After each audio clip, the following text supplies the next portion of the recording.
다니엘 9장. 메대 출신으로 아하수에로의 아들인 다리오가 바빌론 땅을 다스리는 왕이 되었다. 그의 통치 첫 해에 나 다니엘은 성경을 읽으면서 예언자 예레미야에게 주어진 하나님의 말씀, 곧 예루살렘이 폐허로 있어야 할 횟수가 70년이라는 것을 곰곰이 생각했다. 나는 응답을 들으려고 주 하나님께 나아갔다.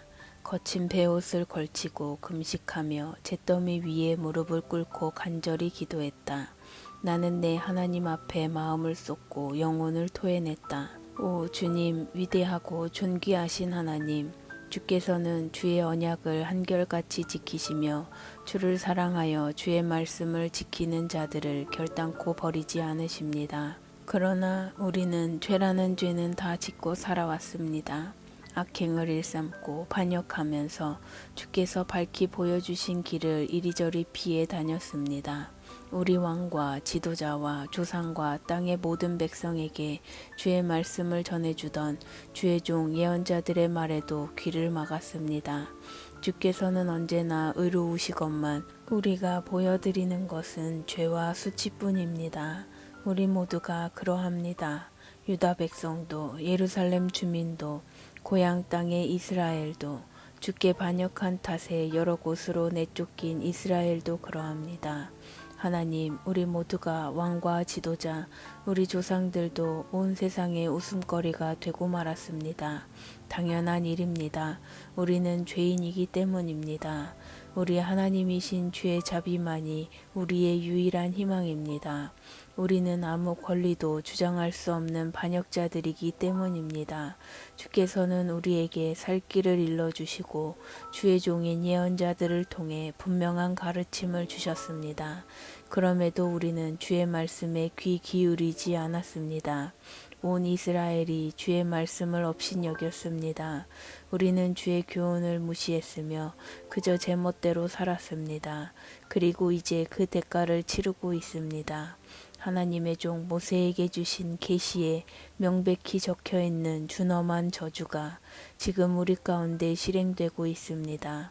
주를 거역했던 죄의 값입니다. 주께서는 우리와 우리 통치자들에게 행하시겠다고 말씀하신 일을 마침내 시행하셨습니다. 이토록 참혹한 재앙을, 일찍이 없었던 최악의 재앙을 우리에게 내리셨습니다. 예루살렘에 내리셨습니다.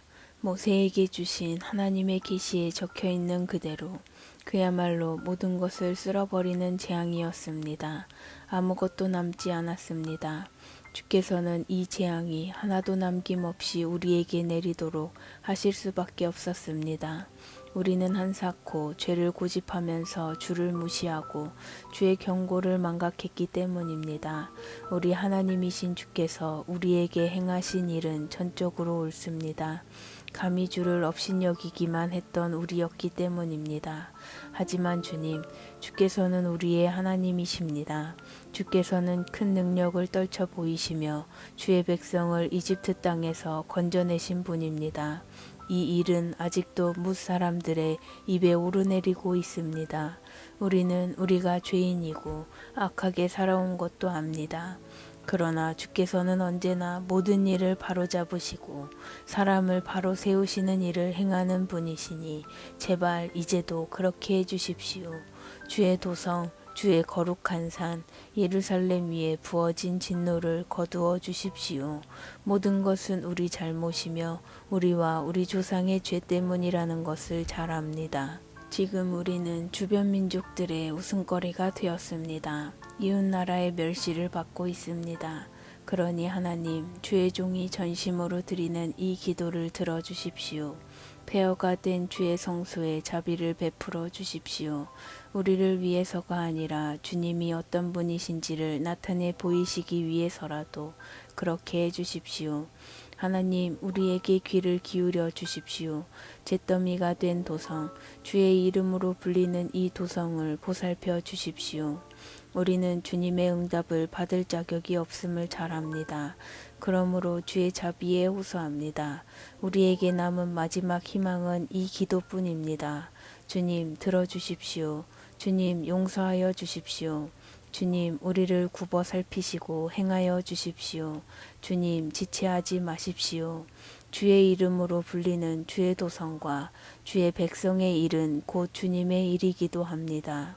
내가 나의 하나님 앞에서 내 죄와 내 백성 이스라엘의 죄를 아뢰고 내 하나님의 거룩한 산을 위해 마음을 쏟아 간절히 기도하고 있는데, 기도에 몰두해 있던 저녁 예배 시간 무렵 이전 환상에서 봤던 사람 모습의 가브리엘이 새처럼 날아서 내게 다가왔다. 그가 내 앞에 서서 말했다. 다니엘아, 너에게 깨달음을 주려고 내가 왔다. 내가 기도를 시작하자마자 응답이 내렸고 나는 그 응답을 내게 전해주려고 왔다. 내가 참으로 큰 사랑을 받고 있구나. 그러니 이 응답을 잘 들어라. 계시의 분명한 뜻에 귀를 기울여라. 내 백성과 내 거룩한 도성의 반역을 제압하고 죄를 멈추게 하고 범죄를 쓸어내고 모든 일을 영원히 바로잡으며 예언자가 본 것을 확증하고 지성소에 기름을 붓는데 이른 이래의 기간이 정해졌다. 너는 다음의 사실을 반드시 깨닫고 알아야 한다. 예루살렘을 재건하라는 말씀이 내리는 때부터 기름 부음 받은 지도자가 오기까지 7이래가 지날 것이다. 재건 기간은 길을 닦고 못을 두르는 일까지 포함해서 62이래가 걸릴 것인데 힘겨운 시간이 될 것이다. 62이래 후에 기름 부음 받은 지도자가 살해될 것이다. 그의 최후다. 새로 오는 지도자의 군대가 도성과 성소를 폐허로 만들 것이다. 홍수에 휘말리듯 도성이 종말을 맞을 것이다. 마지막까지 전쟁이 휘몰아쳐서 그 땅이 전부 황폐하게 될 것이다. 그런 다음 한 이래 동안 그는 많은 자들과 강력한 동맹을 맺을 것인데, 그 이래의 반이 지날 즈음 그가 예배와 기도를 그 땅에서 추방할 것이다. 예배 장소에는 신성을 모독하는 역겹고 흉측한 우상이 세워지겠고, 신성을 모독한 자가 마지막을 맞을 때까지 그곳에 서 있을 것이다. 다니엘 10장. 페르시아의 고레스 왕 3년에 바빌론 이름으로 벨드사살이라고 하는 다니엘이 한 메시지를 깨달았다. 그것은 큰 전쟁에 대한 진상을 알려주는 메시지였다. 그는 계시를 받아 그 메시지의 뜻을 깨달았다. 그때에 나 다니엘은 예루살렘을 위해 3주간 애곡하는 시간을 갖고 있었다. 나는 간단한 음식만 먹었고 조미료나 고기나 포도주는 입에 대지 않았다. 3주가 지나기 전에는 목욕도 하지 않고 면도도 하지 않았다. 첫째 달 24일에 나는 큰 강 티그리스 강 뚝에 서 있었는데 거기서 위를 올려다보고 깜짝 놀랐다. 허리에 숭금 허리띠를 메고 모시옷을 입은 어떤 이가 거기에 있었다. 그의 몸은 보석 조각처럼 단단하고 반짝였으며 얼굴은 빛났고 눈은 횃불처럼 이글거렸다. 팔과 발은 청동처럼 광채가 났고 깊이 울리는 음성은 거대한 합창소리 같았다. 그 광경을 나 다니엘 혼자서만 보았다. 같이 있던 다른 사람들은 그 광경을 보지 못했는데도 두려움에 사로잡혀 모두 도망쳐 숨었다. 사람들이 모두 떠나 홀로 남겨진 나는 무릎이 후들후들 떨리고 얼굴에 핏기도 가셨다. 그때 그의 음성이 들려왔다. 그가 말하는 소리에 나는 정신을 잃은 채 얼굴을 땅바닥에 대고 쓰러졌다. 그러자 어떤 손이 나를 어루만지더니 내 손과 무릎이 땅에 닿도록 일으켰다. 그가 말했다. 뛰어난 자 다니엘아, 귀 기울여 나의 메시지를 들어라. 일어서라, 곧게 서라. 내게 이 소식을 전해주려고 내가 보냄을 받았다. 그의 말을 듣고 내가 일어섰으나 여전히 떨고 있었다. 다니엘아, 진정하여라. 그가 계속해서 말했다. 두려워하지 마라. 내가 이 일을 깨달으려고 내 자신을 낮춘 순간부터 하나님은 내 기도를 들으셨다. 그리고 내가 너에게 왔다. 페르시아 왕국의 천사장이 내 길을 가로막아 시간이 3주나 지체되었지만 가장 높은 천사장 가운데 하나인 미가엘이 나서서 나를 도와주었다. 나는 그를 페르시아 왕국의 왕과 함께 있게 놔두고 떠나왔다. 마침내 내 백성에게 일어날 일을 내게 보이기 위해 이렇게 온 것이다. 이 환상은 장차 있을 일에 대한 것이다. 그가 말을 하는 동안 나는 땅만 보며 아무 말도 하지 못했다.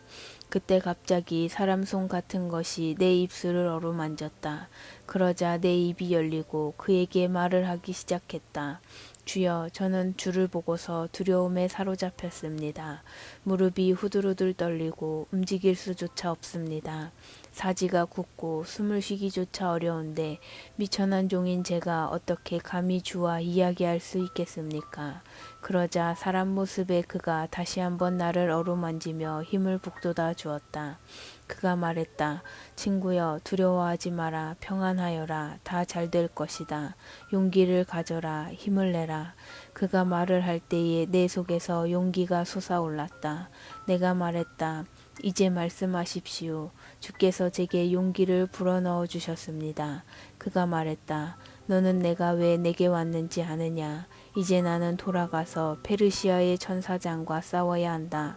내가 그를 물리치면 그리스의 천사장이 올 것이다.